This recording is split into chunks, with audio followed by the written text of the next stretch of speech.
Živjo, prosili ste me, da vam posnamem kakšno nalogo iz tretjega dela, zato vam bom posnela tretjo nalogo na strani 64 v repetitoriju.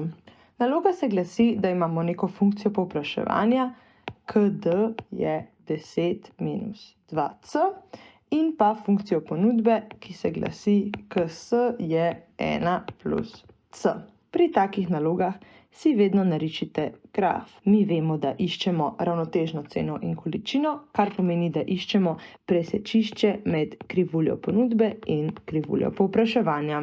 Ker seveda ravnotežna cena in količina ležita na obeh krivuljah, lahko preprosto izenačimo krivuljo povpraševanja z krivuljo ponudbe, da poiščemo presečišče.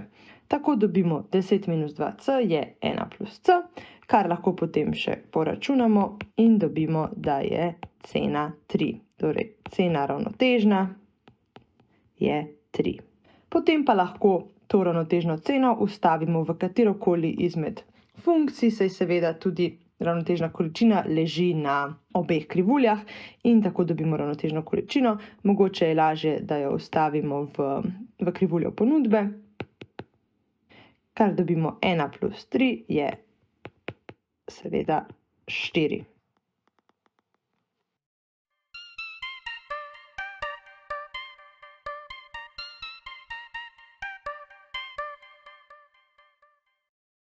Potem nas B del naloge sprašuje, kolikšna sta presežna ponudba in presežno povpraševanje pri ceni 4. Tukaj si lahko z drugo barvo na grafu označimo ceno 4 in pogledamo, kaj se bo zgodilo. Pri ceni 4 bomo imeli neko ponujeno količino in neko povpraševano količino in že zdaj vidimo, da bo ponujena količina večja od povpraševane količine. In razlika med ponujeno in povpraševano količino pa je presežna ponudba oziroma presežno povpraševanje pri tej ceni. Torej, če želimo izračunati presežno povpraševanje in presežno ponudbo pri ceni 4, preprosto vstavimo ceno 4 v vsako od krivulj, da dobimo povpraševano in ponujeno količino pri ceni 4. Ko vstavimo ceno 4 v krivuljo povpraševanja, dobimo, da je povpraševana količina 10 minus 2 krat 4, kar je 2. Ko pa vstavimo to ceno v krivuljo ponudbe, pa dobimo, da je ponujena količina 1 plus 4, kar je 5. Te dve številki lahko vrišemo tudi v graf in torej vidimo, da je pri ceni 4 ponujena količina 5, povpraševana količina 2, presežna ponudba oziroma presežno povpraševanje pa je samo razlika med njima. Torej, presežna ponudba pri ceni 4 je 5 minus 2 je 3, presežno povpraševanje pa je 2 minus 5 je minus 3. V resnici gre za pomanjkanje povpraševanja oziroma manko povpraševanja. Presežno povpraševanje in presežna ponudba pri neki določeni ceni imata vedno enako absolutno vrednost, razlikujeta pa se samo v predznaku, kot vidimo tudi na tem primeru. Poleg tega lahko tukaj še povemo, da lahko torej tudi ravnotežno ceno določimo kot ceno, pri kateri sta presežna ponudba in presežno povpraševanje nič.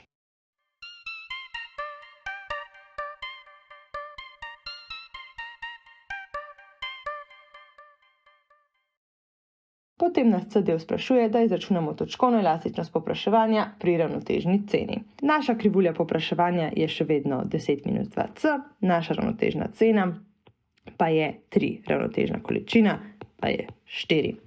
Mi vemo, da lahko točkovno elastičnost zapišemo takole, torej gre za koeficient, ki meri, koliko procentov se spremeni povpraševana količina, če se spremeni cena te dobrine. Za točkovno elastičnost imamo tudi formulo, torej odvajamo funkcijo povpraševanja po ceni in potem pomnožimo z ceno vlomljeno z količino.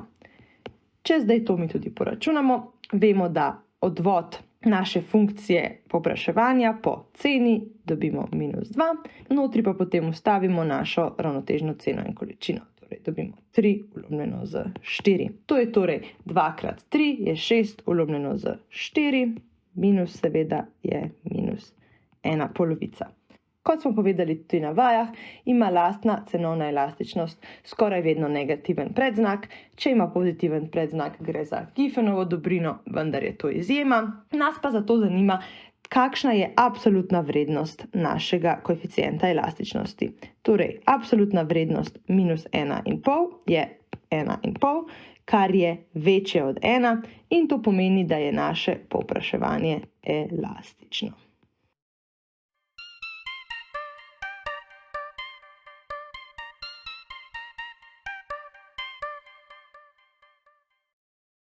D-del pa nas potem sprašuje po razponski elastičnosti povpraševanja, če se cena poveča iz 3 na 4. Torej imamo cena 1 je 3, cena 2 je 4.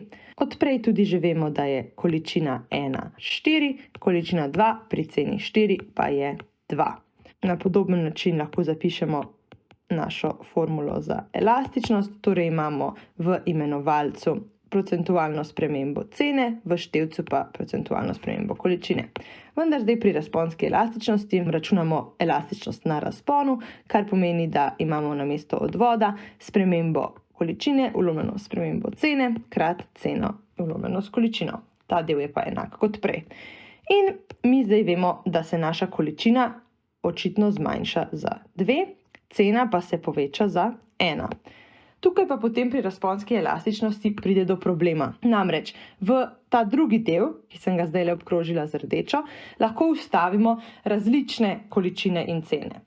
Že tukaj vidimo, da imamo na voljo 2 različni ceni in 2 različni količini. Torej lahko vstavimo notri prvotno ceno in količino ali potem ceno v drugem obdobju oziroma v drugi situaciji in količino v drugi situaciji. V knjigi piše, da lahko vstavimo tudi nižje cene in količine ali više cene in količine ali pa povprečje. To pa pomeni, da odvisno od tega, katere številke bomo vstavili, različen bo tudi koeficient elastičnosti, ki ga bomo dobili.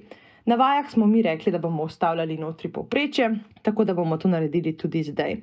In če vstavimo noter povprečje cen, dobimo 3 plus 4 polovic, vlomljeno z 4 plus 2 polovic. Poračunamo, dobimo minus 2 krat 7 šestin, to pa je minus 2,33. V repetitoriju imamo za razponsko elastičnost rešitev minus 1,5, kar pa dobimo, če notri vstavimo začetno ceno in količino. To lahko poskusite zračunati sami. Še vedno pa je zaključek enak, torej tudi če bi dobili razponsko elastičnost minus 1,5, bi to bilo absolutno večje od 1, kot tudi v primeru, ko dobimo minus 2,33, kar pomeni, da gre za elastično povpraševanje.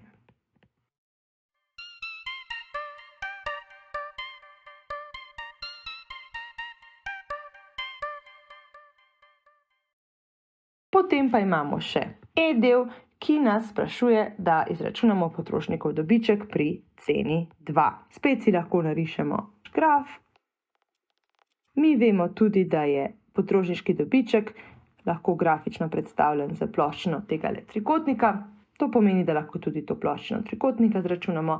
Najprej moramo najti ustrezno povpraševano količino pri ceni 2 in pa začetno vrednost te funkcije povpraševanja, zato ker bomo potem ugotovili, kje ta funkcija seka našo y-os, da bomo lahko dobili obe stranici trikotnika. Torej, če začnemo s tem, da najdemo ustrezno količino, imamo še vedno našo funkcijo povpraševanja. Če vstavimo torej notri ceno 2, dobimo, da je povpraševana količina 6. Da začnemo začetno vrednost, pa lahko v funkcijo povpraševanja vstavimo notri količino 0. Torej, nas zanima, kakšna je cena pri količini 0. In dobimo, da je cena 5. Zdaj pa lahko zračunamo brez problema tole ploščino. Lahko si predstavljamo, da imamo v resnici pravokotnik, ki ima stranico A dolgo 6, stranico B pa 5 minus 2, torej 3. Potrošniški dobiček je torej 3 krat 6 polovic, to pa je 9.